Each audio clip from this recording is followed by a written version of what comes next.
Assalamualaikum warahmatullahi wabarakatuh. Selamat pagi anak-anak ibu yang sholih dan sholihah. Bagaimana kabar kalian hari ini? Ibu berharap kalian semua dalam keadaan sehat. Amin, Allahumma amin. Bertemu lagi dengan pelajaran pendidikan agama Islam dan budi pekerti kelas 3. Sebelum belajar, seperti biasa, mari kita berdoa terlebih dahulu. Bismillahirrahmanirrahim. Raditu billahi rabbah wa bil islami dina wa bi muhammadin nabiyya wa rasulah. Rabbi zidni ilman wa razuqni fahmah. Amin, Allahumma amin. Anak-anak ibu, pada hari ini ibu akan menyampaikan materi tentang Allah itu Maha Esa.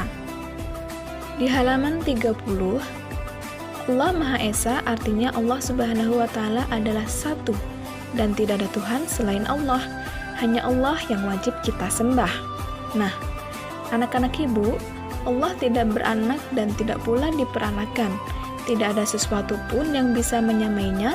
Allah Subhanahu wa Ta'ala berbeda dengan makhluk yang diciptakannya. Anak-anak ibu yang sholih dan sholihah, terkait materi pembelajaran pada hari ini tentang Allah Maha Esa, kalian bisa membuka Al-Quran surat Al-Ikhlas. Ibu bacakan ya. Bismillahirrahmanirrahim. Qul huwallahu ahad. Artinya, katakanlah, dialah Allah yang Maha Esa. Allahus somad. Allah adalah Tuhan yang bergantung kepadanya segala sesuatu. Lam yalid wa lam yulad. Dia tiada beranak dan tidak pula diperanakan. Walam yakullahu kufuwan ahad, dan tidak ada seorang pun yang setara dengan dia. Nah, jadi kalian bisa memahami dari materi Allah itu Maha Esa di dalam surat Al-Ikhlas ini.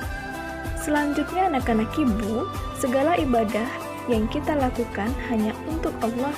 Oleh karena itu, kita harus beribadah hanya kepada Allah. Tidak boleh beribadah kepada selain Allah. Kita perlu sholat dan berdoa, meminta pertolongan hanya kepada Allah. Semua itu karena Dialah yang telah menciptakan kita dan seluruh isi alam ini. Selanjutnya yaitu, tidak boleh menghambakan diri kepada selain Allah. Kita hanyalah hamba Allah. Dan yang selanjutnya, tidak boleh menyekutukan Allah dengan sesuatu apapun. Kita harus menyembah Allah dan tidak boleh menyembah selain Allah Subhanahu wa Ta'ala. Tidak boleh meyakini pada ramalan nasib. Nah, apabila kita meyakini ramalan-ramalan nasib, berarti kita menyekutukan Allah dan itu tidak boleh kita lakukan.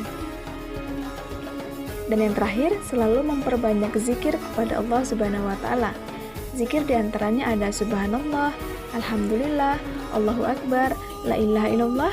Nah, itu termasuk zikir yang bisa kita baca setiap hari. Anak-anak ibu, terkait penjelasan yang sudah ibu sampaikan, jadi kita harus memiliki sikap, aku percaya bahwa Allah hanya satu, dan hanya kepada Allah aku beribadah. Selanjutnya, kita harus percaya Allah itu Maha Esa. Kita harus percaya bahwa Allah satu-satunya Tuhan yang wajib disembah. Kita juga harus percaya bahwa Allah tidak beranak dan tidak pula diperanakan. Dan yang terakhir, kita harus beribadah hanya demi Allah dan untuk mencari ridha Allah Subhanahu wa Ta'ala. Berikutnya buka di halaman 34, Allah itu Maha Pemberi. Al-Wahhab artinya Allah Maha Pemberi. Al-Wahhab ini termasuk nama-nama baik Allah Subhanahu wa Ta'ala yang bisa kita sebut dengan Asmaul Husna. Al-Wahhab ini termasuk 99 nama-nama baik Allah Subhanahu wa Ta'ala. Allah Subhanahu wa Ta'ala Maha Pemberi untuk semua makhluknya yang diciptakannya di bumi ini. Allah Subhanahu wa Ta'ala memberi makhluknya tanpa pamrih, tanpa diminta, tanpa batas waktu, dan tanpa merasa bosan. Ternyata, semua kebutuhan yang kita butuhkan di dunia ini adalah pemberian dari Allah Subhanahu wa Ta'ala yang tanpa pamrih dalam memberikannya kepada kita sebagai umat ciptaan Allah Subhanahu wa taala, sebagai makhluk ciptaan Allah Subhanahu wa taala. Anak-anak Ibu, Allah itu Maha Pemberi dan Pemurah bagi seluruh makhluk ciptaannya. Nah, sekarang coba kalian lihat gambar yang sudah Ibu sediakan. Kalian bisa lihat dari gambar ini, maksud dan tujuannya yaitu adalah suka memberikan sesuatu kepada orang lain yang membutuhkan. Memberikan sesuatu kepada orang lain dengan ikhlas. Memberikan sesuatu kepada orang yang membutuhkan tanpa pamrih, tanpa meminta imbalan. Memberi kepada orang lain tanpa diminta atau disuruh. Apabila kita melihat orang di sekeliling kita sedang kesusahan, maka kita harus ringan tangan untuk membantu mereka.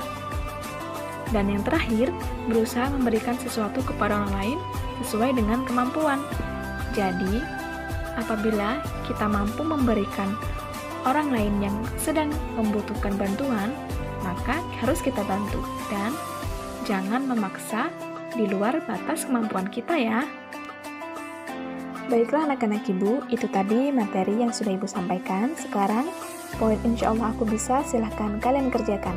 Contoh nomor 1, aku suka memberikan sesuatu yang bermanfaat kepada orang lain. Apabila kalian pernah dan kalian suka melakukannya, silahkan centang di pilihan selalu, sering, kadang-kadang, atau bahkan tidak pernah. Nah, sudah Ibu contohkan di sini, silahkan kalian ke selanjutnya. Tugas kedua yaitu cermati gambar di samping. Kemudian tulislah maksud perilaku dari gambar di samping. Dan yang ketiga, tuliskanlah 2 manfaat perilaku dari gambar di samping. Kalian bisa lihat gambar yang ada di buku paket juga ada sudah tersedia. Silakan kalian kerjakan. Baiklah anak-anak Ibu, sampai sini dulu penjelasan materi dan pemberian tugas untuk pelajaran pendidikan agama Islam dan budi pekerti kelas 3. Semoga apa yang Ibu sampaikan bisa bermanfaat untuk kalian semua dan tugas yang Ibu berikan langsung dikerjakan agar tidak lupa untuk dikumpulkan. Anak-anak Ibu, kurang dan lebihnya Ibu mohon maaf. Sampai bertemu lagi di pembelajaran selanjutnya. Ibu akhiri, wassalamualaikum warahmatullahi wabarakatuh.